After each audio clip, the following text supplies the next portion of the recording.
Hi, my name is Dr. Ted Smith, and I'm an associate professor of environmental medicine in the Christina Lee Brown Envirome Institute.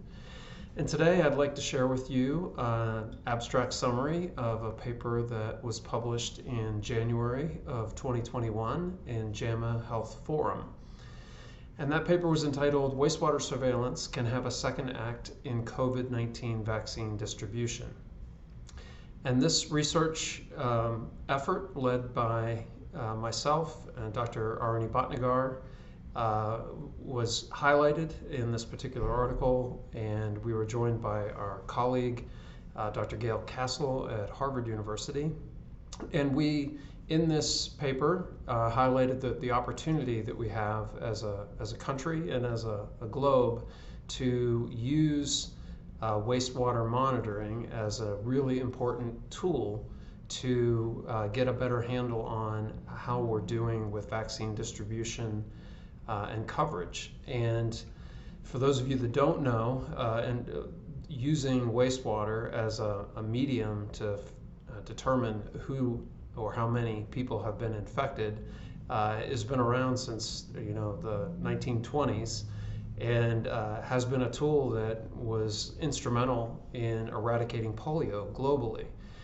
And only during this COVID pandemic have we had an opportunity here in the United States to really leverage this approach to help us figure out when there's an infection that runs rampant across our entire community, across the country, where and how those patterns of infection are changing. And while it was a really important tool when we were trying to figure out the levels of infection in communities, it's perhaps an even more important tool now. And our focus is really on how we might use measurement of the level of persistent remaining infection in different parts of communities, like in Louisville, Kentucky, like in Houston, Texas, like in New York City, many other communities that have been using this technique.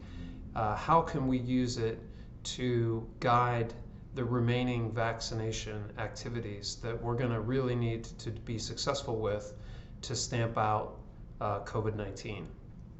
And so we give some examples of how we've applied that approach here in Louisville, Kentucky, which we have been actively engaged in since June of 2020. And we have been a partner to both our city's health department and our state's health department, and are trying to do some work right now, which will help us hopefully have a national model for how we use this information to determine the relationship with the community that is actively infected at any given time. And so we also think that beyond this pandemic, there's a great opportunity in wastewater monitoring to help us better understand other kinds of threats to public health. So for example, toxic spills or some other form of contamination that could end up somehow in our environment. Just passively, constantly monitoring wastewater is a tremendous low-cost, high-scale method to perhaps get some early warning on what might be affecting communities. And then even longer term, we might be able to get a better handle on important problems like food deserts or substance abuse areas of concentration, or the stress levels. I mean, the sky's the limit on how we might better understand how whole populations of people are doing, whether they're distressed or whether they're enjoying optimal health.